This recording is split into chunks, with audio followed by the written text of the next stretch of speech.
How's it going, everyone? Marriland here, and I am in Evergrande City. That's right, I am at the Pokemon League. I know, I can't believe it. I'm already here. That is just super exciting. Except, unfortunately, I am one shark short of a combo.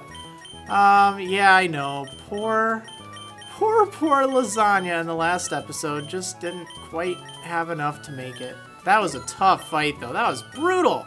But anyway, I think it's time to kind of get set. I'm going to do a little bit of training, and I'm going to... let's buy a bunch of these. I'm going to need more. Now, I've been giving it a lot of thought as to who I want to train up. And it's really kind of difficult at this point. This is the final go. I mean, this is really it. This is what will make the fight. And I guess before I start with the questions, I have a question for you. Okay, my team here. I'm going to add one Pokemon, and I'll show you that in a second, but take a look here. All right, this is what I'm going to be left with should I fail. I don't want to think of failure, but it is really important to give that some thought because, you know, that's one of those things. And I don't know what I'll be able to do if I lose my entire team.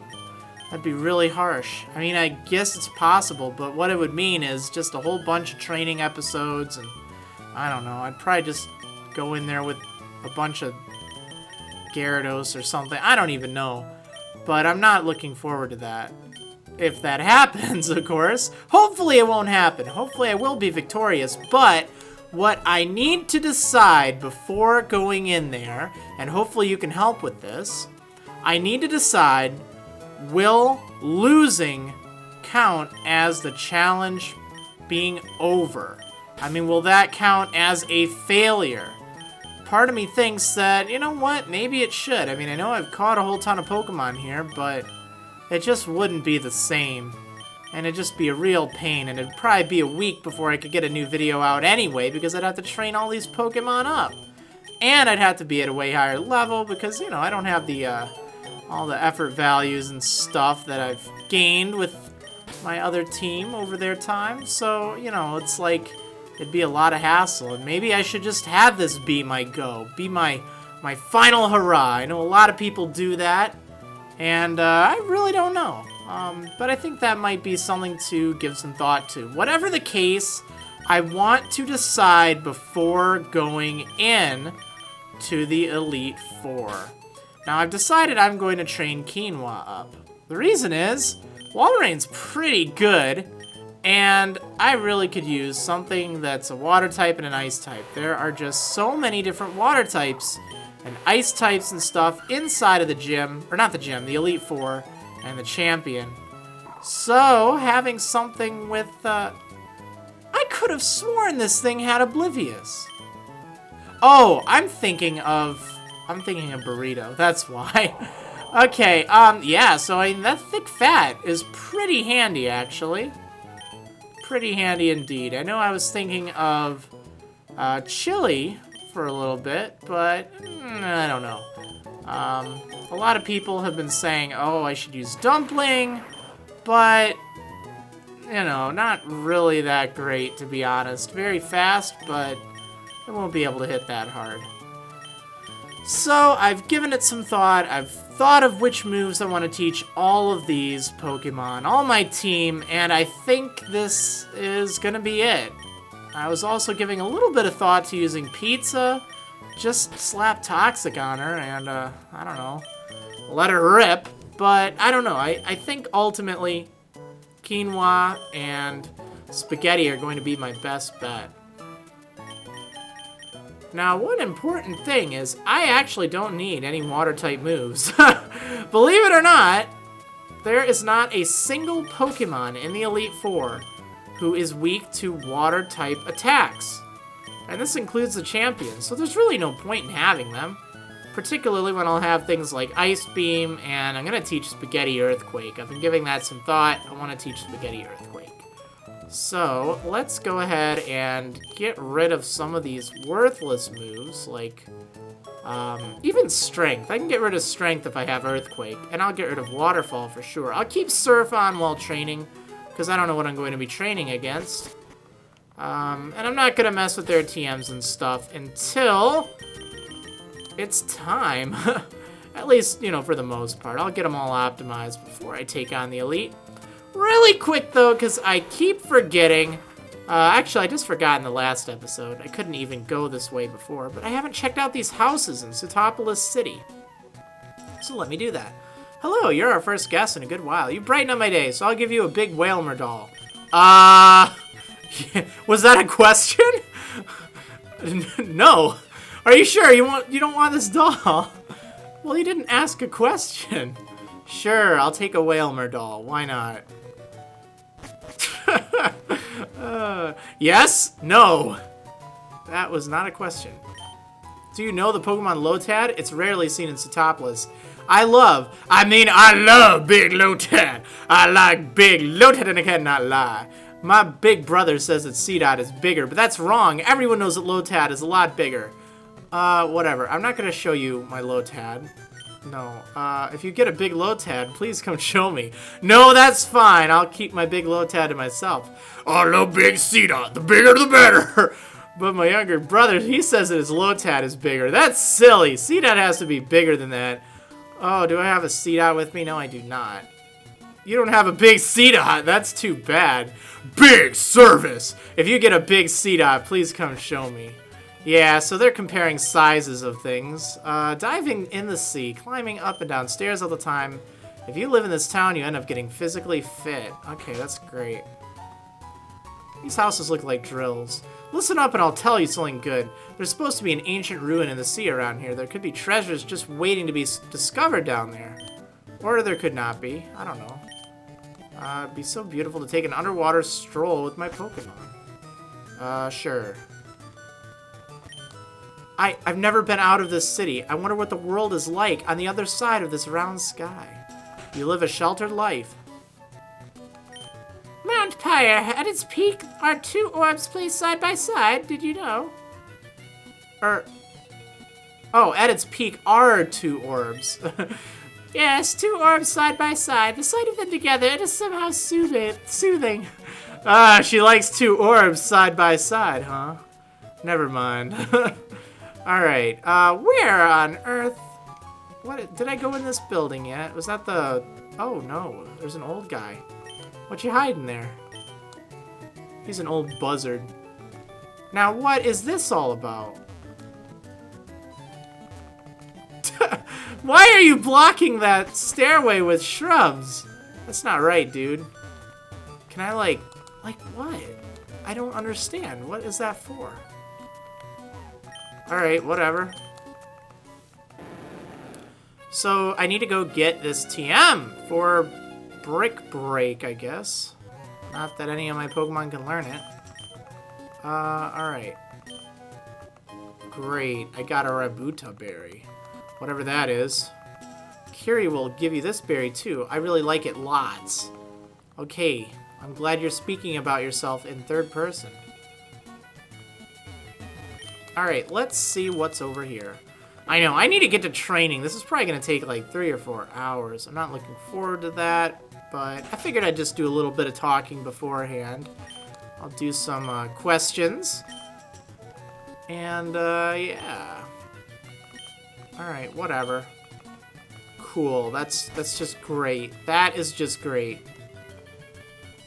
Man, where's this stinking TM? It's like I've been all over the place. Open your door.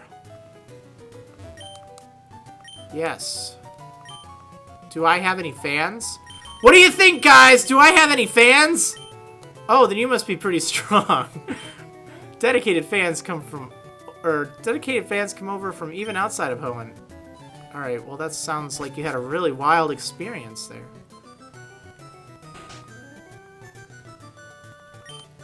There appears to be some connection between Sootopolis and Mount Pyre. My friends and I did some research on it at the lab where I used to work. Okay.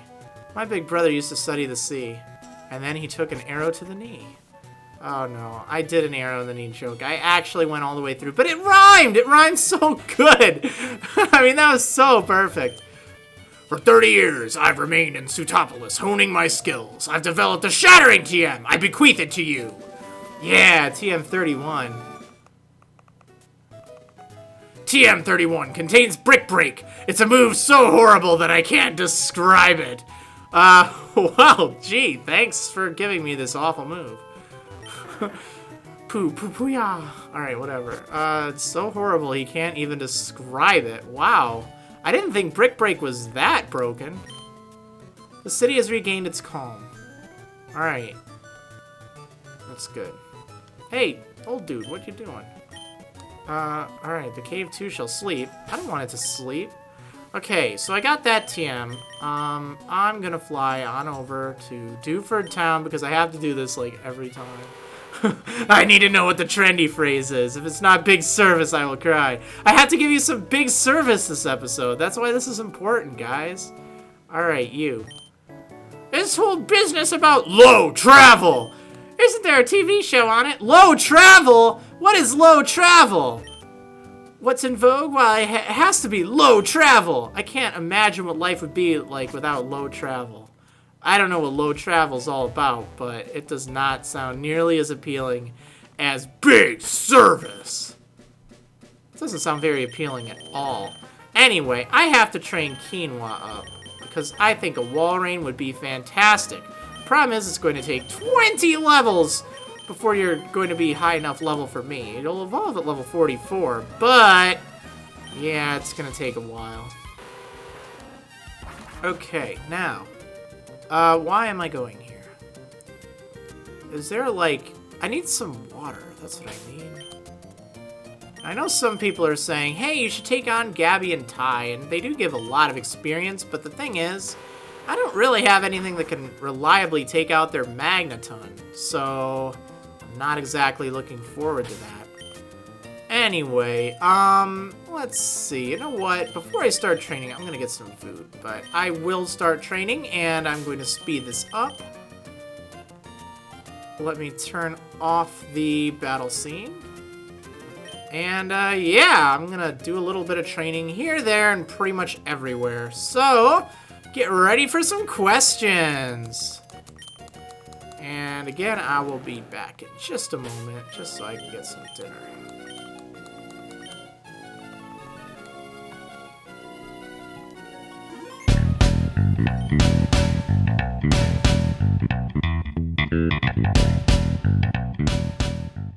Alright, so this first question comes from everyone. And it's not really a question as much as it is a statement that I get sick and tired of hearing.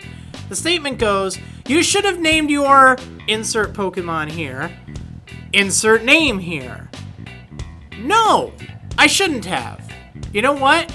If I nickname a Pokemon, I nickname it because that's what I want to nickname it. It's really rude to say, hey, you should have nicknamed this that. I mean, that's just not right. Like, why would you do that? I mean, really. It's like, would you like it if I went over to your house and you had a puppy that you just got and you were showing me that puppy and you told me its name and I'm like, no, you should have named it whatever. It's like, flip off, dude. This is my dog. This is my puppy. I'm going to name this thing whatever I want. So, gosh darn it, you know what? If you say, you should have named your Pokemon this, or you should have named it that. Herp-ba-derp-ba-derp. You should have named your puppy Dog Biscuits. Yeah, how do you feel about that? Nah, it's just like one of those things that I get tired of seeing. It's like nicknames are something that I think should be personal, and there's a lot of name ideas out there, but in the end, I do give a bit of thought to my names. So just thought I'd clear that up.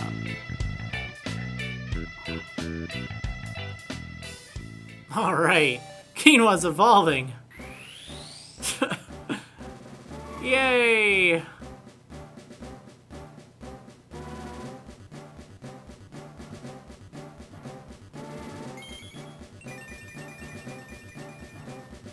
Yay! Quinoa's evolved into a Celio! Nice mustache. Alright, still not sure if this is the best route. I'm doing a little bit of looking around while I'm training. I don't want to fight, like, Gabby and Ty and trainers and stuff. I'd rather fight against wild Pokemon. Part of the reason I'm not fighting in, Victory Road right now is just because I can't consistently one-hit KO Pokemon. So, I'm trying to think if that's the best way to go about it or not. I'm thinking I might actually go to the second basement and fight against Golbat while surfing, because there's a 100% chance of fighting them down there, and I think I'll be able to take them out with Taquito, and it should give a little bit more experience. So we're gonna try that out. I don't know how well it'll work, but yeah, let's give that a whirl. What do you say? Alright, so Kakapiley56, I probably got that wrong, but what is your opinion on Gen 1ers? Oneers! You know, I think it's fine to appreciate the older games and stuff, but if you're doing so almost religiously, it's like, come on. I mean, would you really still be into Pokemon if they just had the original 151 and they didn't do anything new and it was just that? I mean, the game would grow rather stale. And a lot of the designs back then weren't even, like, super detailed or really that innovative in the big picture of things. So even though I love Generation 1, it's what I grew up on, you know, I think it is important to recognize, yeah, they're going to keep adding Pokemon, and there's nothing wrong with that. Swampert Rocks 10 asks, what is your opinion on Pokemon Rumble Blast? It is pretty fun. I got pretty addicted to it, and particularly the original Rumble Blast. It was an unhealthy addiction. But I find them fun. I mean, they're not, like, really serious or anything, but it's just good to pick up and play every now and then. Although I haven't played it in a while, so I guess it kind of lost its charm. The New A Perez 8696 asks, which place do you recommend best to eat healthy food as a vegetarian? That's a really tough question. I don't go out to eat all that often, to be honest, so I don't really know. I do a lot of the cooking at home, and that's just kind of one of the things. There was this great place out in Seattle one time. Oh man, it was like pure vegan food. There was like 100 things on the menu that were vegan, and there were, I think, 3 things on there that were vegetarian. That was amazing. I'd say somewhere like that.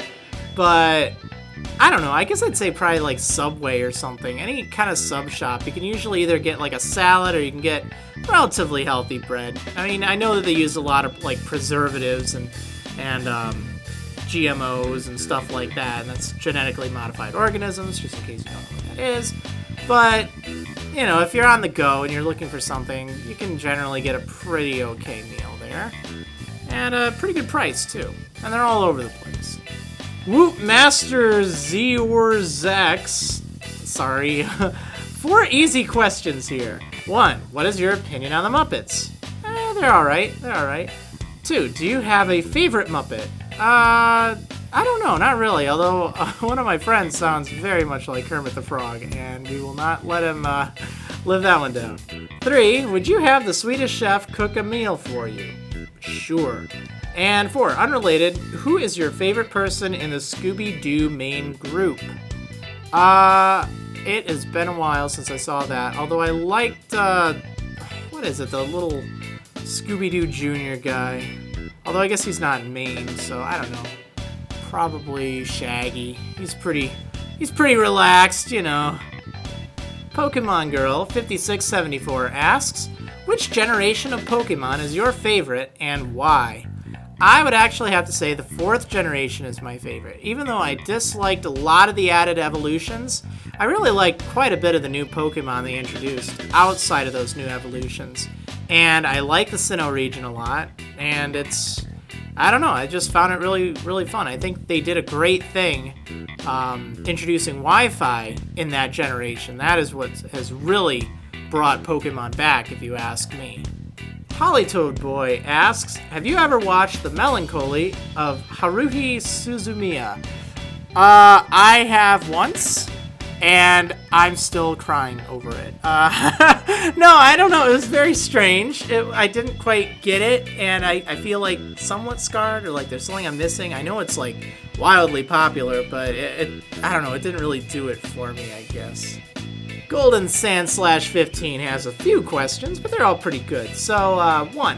Have you ever completed your Pokedex on any Pokemon game? If so, which ones? If not, what's the closest you've gotten? Well, I have actually completed my Pokedex fully on 2 games, and I've completed the regional decks on one of them. The first one I completed was Blue, and I worked so hard to do that! And I think I even got Mew. They had one of the distributions in my area, so I actually picked up a legitimate Mew, not even the Mew glitch one. That was pretty sweet. I also recently, probably like 2 years ago, completed it on my Pokemon Platinum version. National Dex, all 493. Oh yeah, that was great. And I also did complete my Sapphire's Hoenn Dex, which was kind of nice, but that was pretty cool.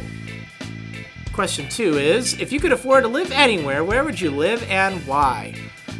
Probably like out in Montana or somewhere where there's just a lot of sky, a lot of plains and mountains and fields and stuff. That's just kind of what I'd like to see.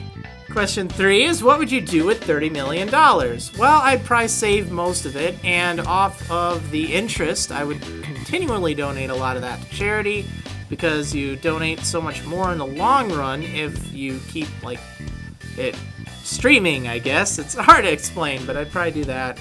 I don't know, probably buy a better house, bigger house, mansion, something. I don't know, $30 million doesn't go as far as it used to.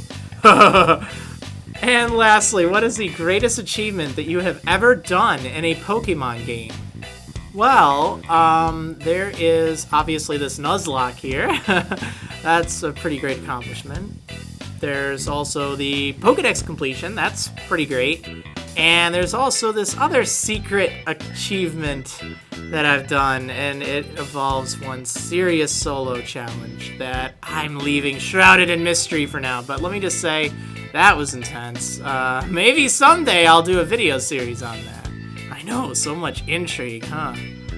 MMP Games asks, what was your shortest Nuzlocke run of any game? Well, I think, I don't know. I've done a few. This is actually my first one I will be completing, so I haven't done any complete ones. I have lost to Charon in Black and White 2 several times on Nuzlocke attempts there, and that is a pain. But usually I just, like in the past, when I was doing them, I just got bored. They weren't really difficult. This one has actually thrown some good challenges at me, so it's been fun. I'm looking forward to completing it. I wish I would have done it in less than 40 hours or so, but it's been a fun 40 hours. Burning Soulable asks, do you think that any more Pokemon games will be released? Yes, I do.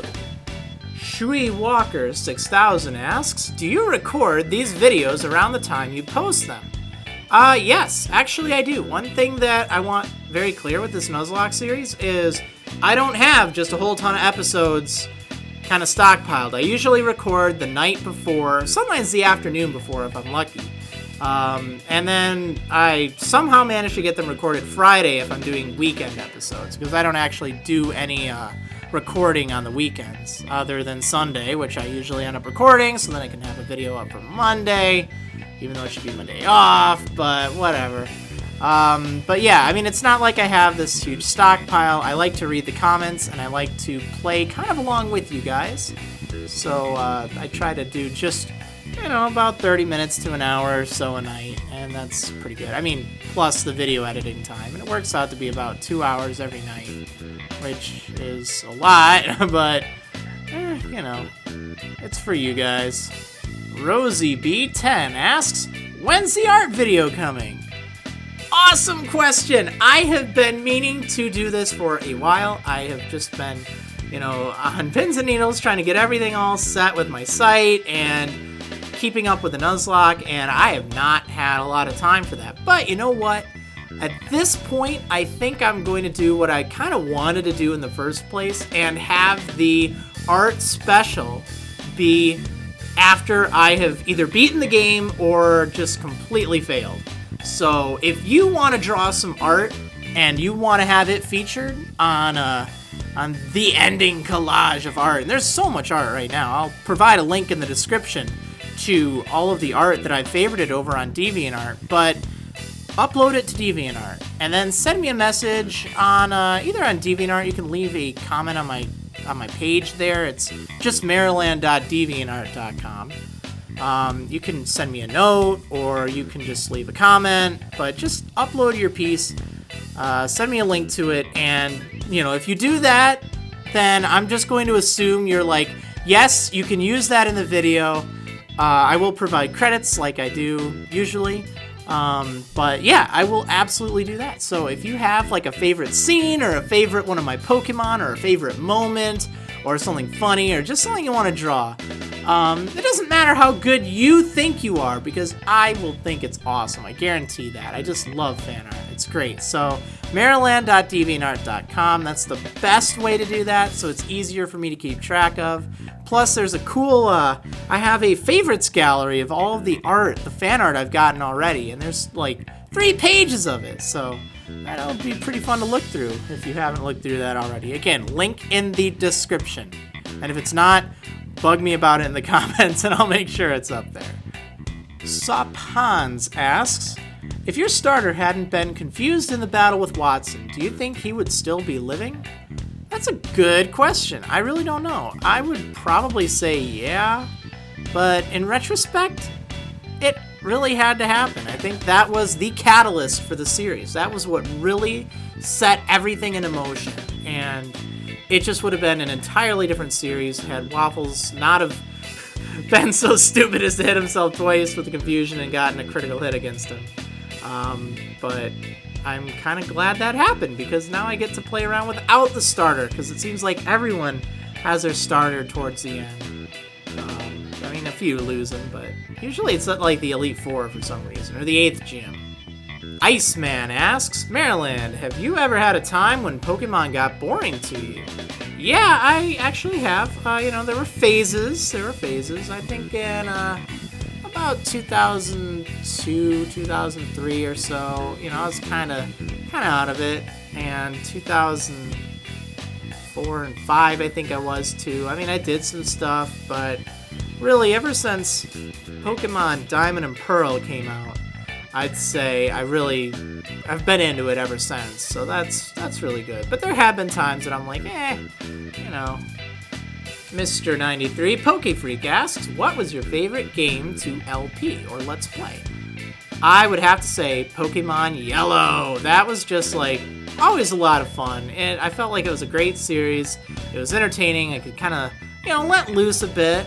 It was just a lot of fun. Although, I have to say, I have really enjoyed this Emerald Nuzlocke. It feels more kind of rewarding than any of the other series. And one problem with Yellow was it was done post-commentary, and the switch to live commentary has been different, but I think I've made the transition rather well, and that does makes the games more fun, I think. I mean, I always just kind of like watched and talked as I saw stuff anyway, so it wasn't super disingenuous. I didn't script anything, but I'm going way off topic here. And I'll just say, previously it was Yellow. I think when this is all said and done, Emerald Nuzlocke, or actually White too. I had a lot of fun doing that. It was exhausting, but it was a lot of fun. I mean, it would have to be to have 135 episodes done. And I am working on it, don't worry. Black Rose 18,000 asks, who is your favorite Pokemon League champion? Cynthia! She's awesome. Although I also do like, what are you gonna call him? Blue/green/Gary. You know, depending on what you're dealing with. Alright, so Christopher Clark asks, Marriland, who was your very first starter and what did your original team look like? Did you have a good run through? This is going way back to Pokemon Blue in 1998, and I'm trying to think for the life of me what I ended up using. I know I had a Kadabra, and I traded that right away to an Alakazam. For some reason, I remember it learning Psybeam rather than Confusion, and still to this day, I don't know why that happened. It's weird. It's like one of those little kid stories, but I remember it so well. And I think I started with Bulbasaur? I'm pretty sure. I'm having like second thoughts because my brother, I think he started with either Bulbasaur or Squirtle, and I started with the other one, and I'm trying to remember which. It's so sad. I do remember there was a level 100 Venusaur in the picture, so I think I started with Bulbasaur, and he started with Squirtle. That sounds about right. But yeah, it was a good run through. A lot of fun. Trained my Pokemon up way too much. Oh snap, Quinoa is evolving again! I think I'll allow it.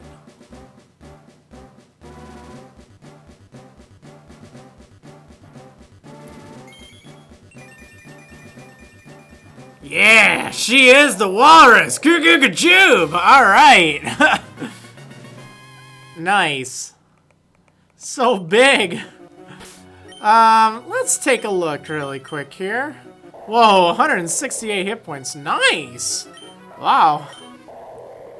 Pretty bulky. That is very reassuring.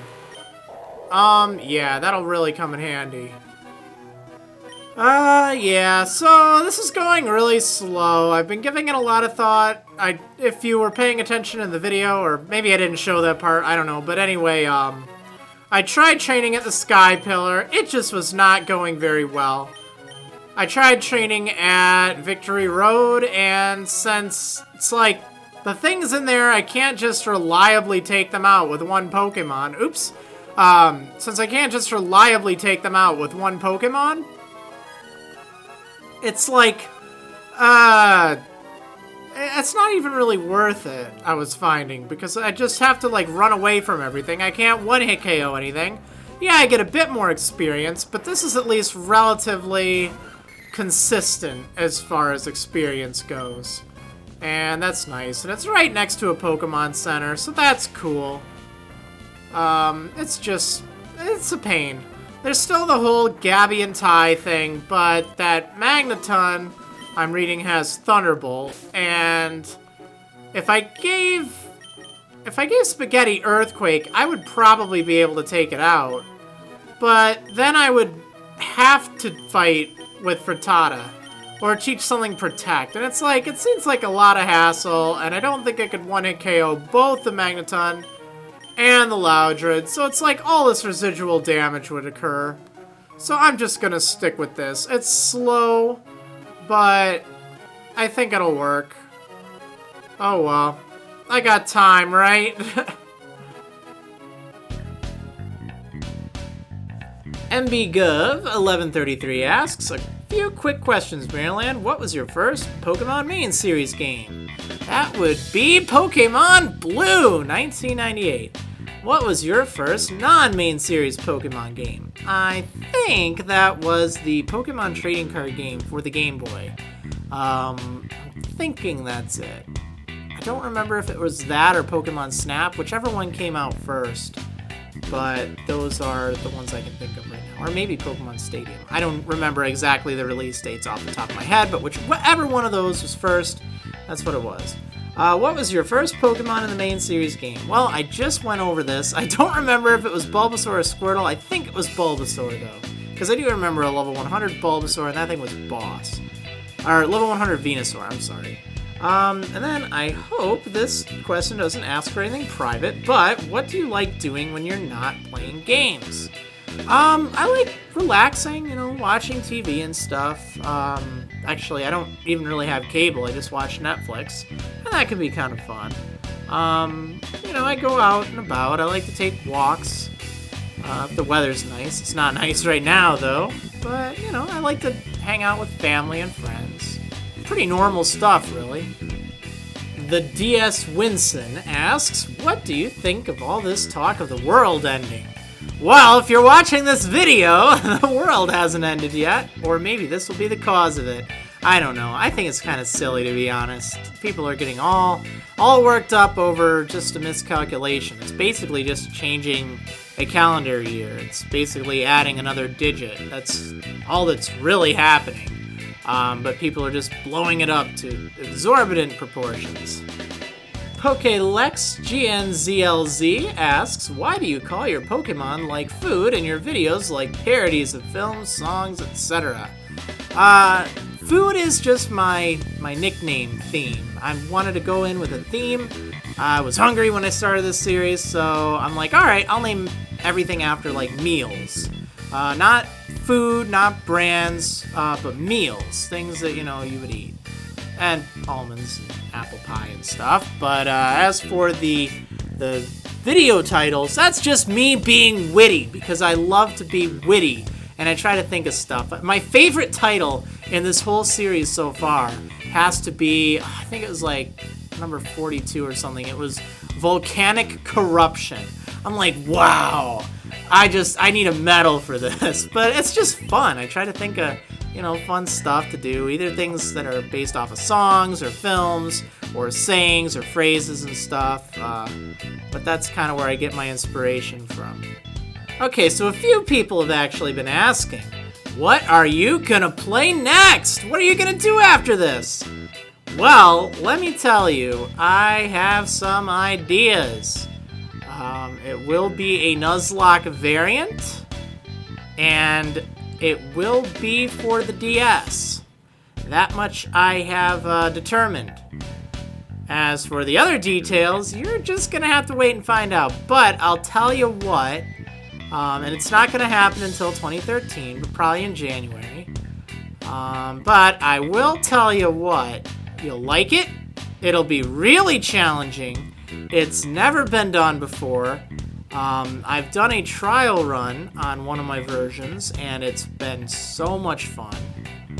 And yeah, that you can look forward to that. I will drop some hints in the Elite Four and the Champion episodes. How does that sound?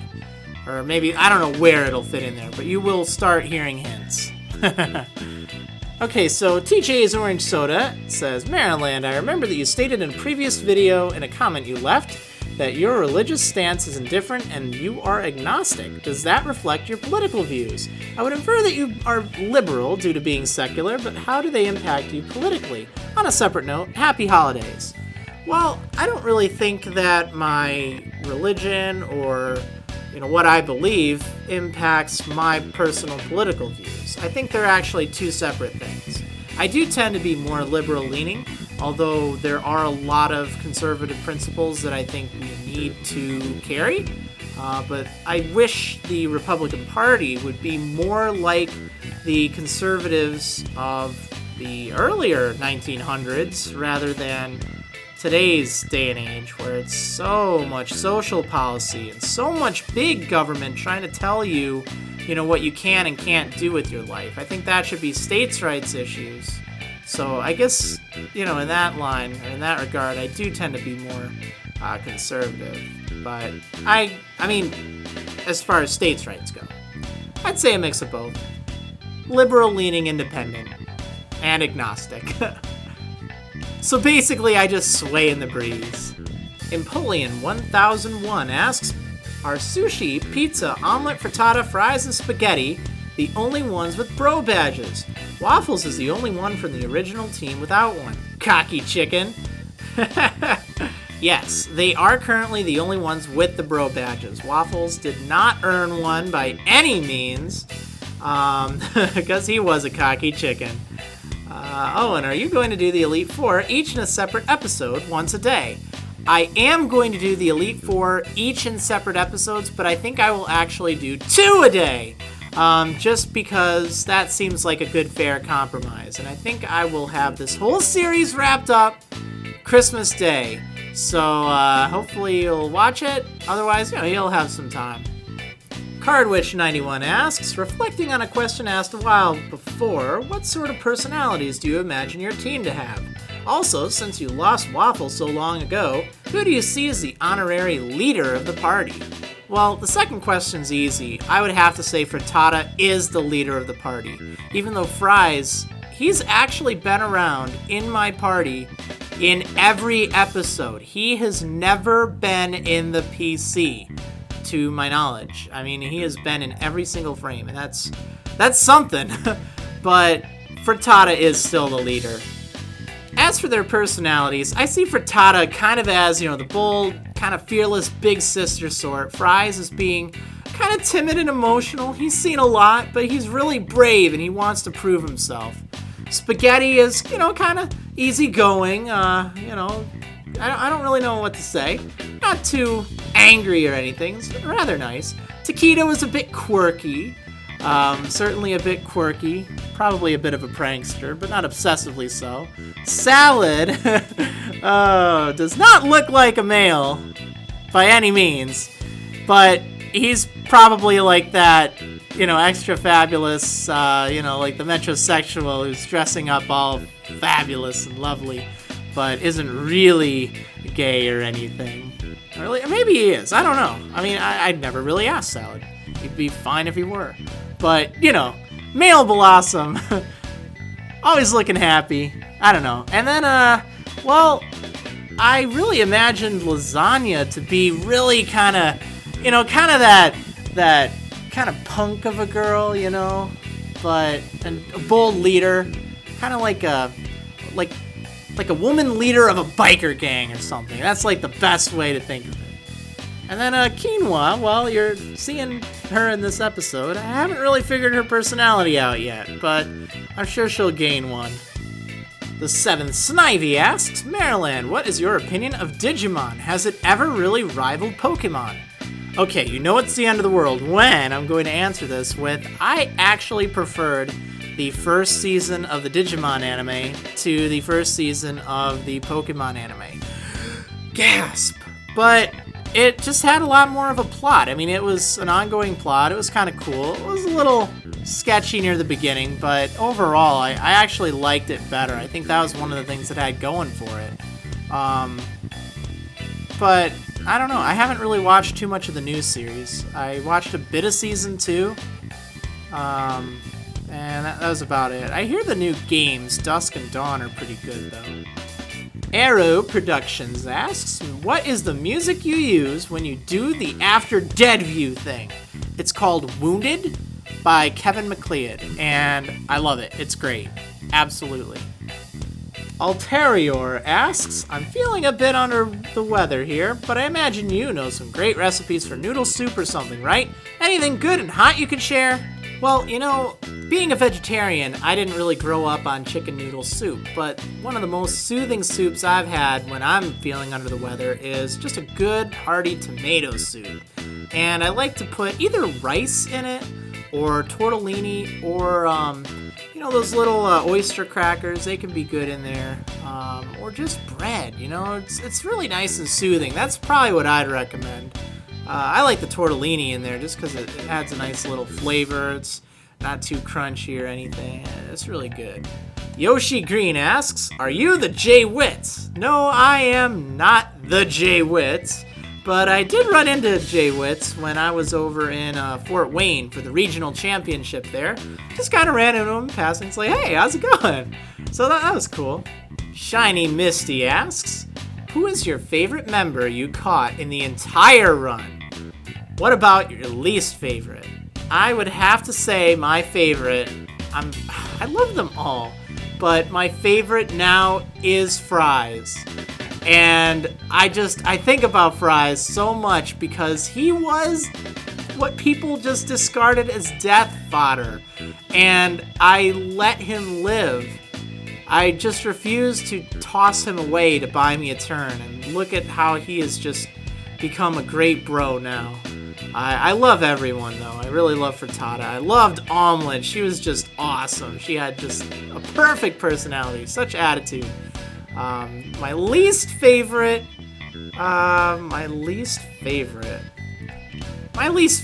have to be Waffles. I mean, even though he was great and all, and I love Waffles, like that whole hitting yourself with confusion thing, that really just reflected how cocky he was. And I mean, he was just kind of the presumptive leader, just taking out all the gyms and stuff, and I didn't like that. I think we have a much stronger team without him. Simane T00 asks, Marriland, what would you do if Frittata or Fries were to die during the Elite Four? I would be genuinely sad. I would be genuinely sad. I have had these two with me for almost the entire playthrough, and to just have them die like that, it would be really sad.